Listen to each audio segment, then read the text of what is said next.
a todos y a todas y bienvenidos al podcast Latino Mundo. Yo soy Charlotte Guillaume, la periodista, y hoy vamos a tratar del tema de las redes de prostitución entre México y los Estados Unidos con nuestra experta, la doctora Julia Álvarez, profesora en geopolítica en la Universidad del Rosario en Bogotá, Colombia. Hola Julia. Hola, buenos días, gracias por invitarme. En el mes de abril, la policía mexicana rescató a 16 mujeres que presuntamente eran víctimas de la trata sexual. Este tema en México es muy ambivalente entre despenalización y ilegalización. Es también muy importante porque se estiman que entre 400.000 y 500.000 personas están víctimas de redes de prostitución y este fenómeno se desarrolla sobre todo cerca de la frontera estadounidense, involucrando a Estados Unidos como entonces luchador y consumidor. Vamos a ver con nuestra experta la posición de Estados Unidos entre combatir el tráfico y ayudar indirectamente a mantenerlo en el contexto de migración y frontera con México. Entonces, Julia Álvarez, ¿qué papel tiene Estados Unidos y su gobierno con respecto a la esclavitud sexual en México? Pues el gobierno estadounidense se pone como defensor de los derechos humanos y entonces ayuda a México en la lucha contra este fenómeno bajo distintas formas. Y entonces, ¿cuáles son estas distintas formas? ¿Qué tipo de acciones promueve Estados Unidos en México? Y su forma de acción se podría calificar de estrategia preventiva. Luchan contra la trata sexual directamente en México con desmantelamiento de carteles de prostitución que son vinculados con tráficos de drogas para evitar que las víctimas se encuentren en redes de prostitución sobre el territorio estadounidense. Esta forma de acción beneficia también sus propios intereses porque hace una doble lucha contra el narcotráfico.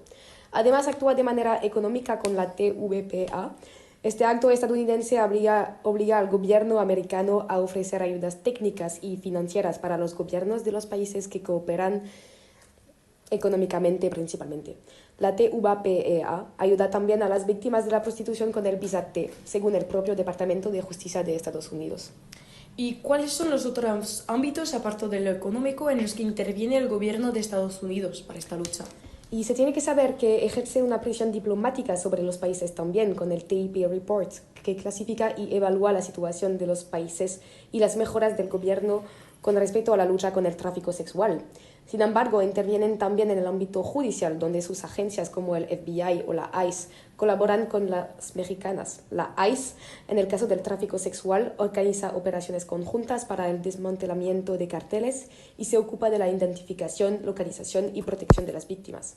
Sin embargo, aunque se trata de reducir la amplitud del fenómeno, la proliferación de estos carteles es muy rápida y difícil de neutralizar. Entonces, aparentemente, Estados Unidos está haciendo todo lo posible para combatir este fenómeno. Pero ¿cómo se explica que estas redes persistan y sigan tan desarrolladas en esta región fronteriza? Y la pajadora, Charlotte, es que la demanda interna de Estados Unidos es precisamente lo que impulsa y sostiene el sistema. Cada año aproximadamente 16.000 personas son introducidas al país para ser explotadas, de las cuales el 80% son mujeres y la mitad menores de edad. El propósito de las redes es claro, proporcionar una remesa ininterrumpida de las mujeres a los patrones estadounidenses que se benefician directamente de su explotación. Los traficantes y padrotes mexicanos no son más, al final, que el último eslabón de una cadena al servicio de una demanda masiva del norte. Podríamos hablar de cierta hipocresía por parte del gobierno de Estados Unidos, ¿no? Ya que son los propios ciudadanos estadounidenses quienes impulsan este tráfico. Sí, efectivamente, aunque el discurso oficial condena la prostitución, la realidad institucional es permisiva. En la mayoría del país es ilegal, pero las leyes casi nunca se aplican contra clientes o proxenetas.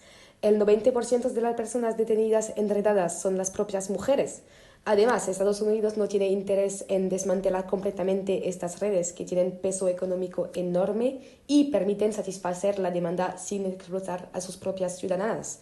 En zonas como San Diego o El Paso, la prostitución se vincula a otros sectores económicos, como en los bares o con la limpieza, la agricultura, y el Estado, por tanto, prefiere cerrar los ojos y mantener ciertos equilibrios económicos. Y influyen en esta cuestión las diferentes dinámicas políticas de Estados Unidos, por ejemplo, la migratoria.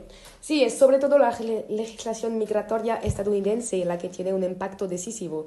Son cuestiones estrechamente relacionadas, ya que muchas mujeres, al no poder cruzar ilegalmente la frontera, son reclutadas y explotadas. La criminalización de la migración crea un entorno donde las víctimas no denuncian por miedo a la deportación, lo que las vuelve muy vulnerables. Hay un verdadero silencio forzado, especialmente en zonas sensibles a este problema, como Ciudad Juárez o Tijuana.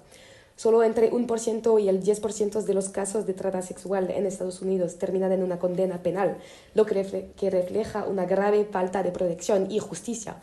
A esto se suma un contraste legal importante entre un México abolicionista y un Estados Unidos que prohíbe pero tolera, generando una zona gris que favorece a los traficantes y coloca a las mujeres migrantes en una posición sin salida para ellas. Muchas gracias por su intervención, doctora Julia. Pero para concluir un poco este tema, pues podemos decir que el tráfico sexual es muy complejo y conecta muchas dimensiones: la institucionalización del patriarcado, la explotación del sur global en beneficio del norte, el narcotráfico, etc. Uno de los autores claves que ha citado nuestra experta es Simón Pedro Izcarra Palacios, que destaca la ambivalencia de Estados Unidos, que al mismo tiempo impulsa estas redes, las criminaliza y colabora con México en sus políticas abolicionistas. Muestra también una hipocresía estructural al aplicar políticas superficiales sin atacar el problema de fondo, lo cual requeriría regular la migración, proteger a las víctimas, castigar a los patrones o educar al público para reducir la demanda, por ejemplo. Puede hablarse de una forma de neocolonialismo moderno, donde una potencia se beneficia de la vulnerabilidad de sus vecinos sin asumir su propia responsabilidad directa en el sistema. Gracias a todos y a todas por su escucha y hasta la próxima semana para un nuevo episodio.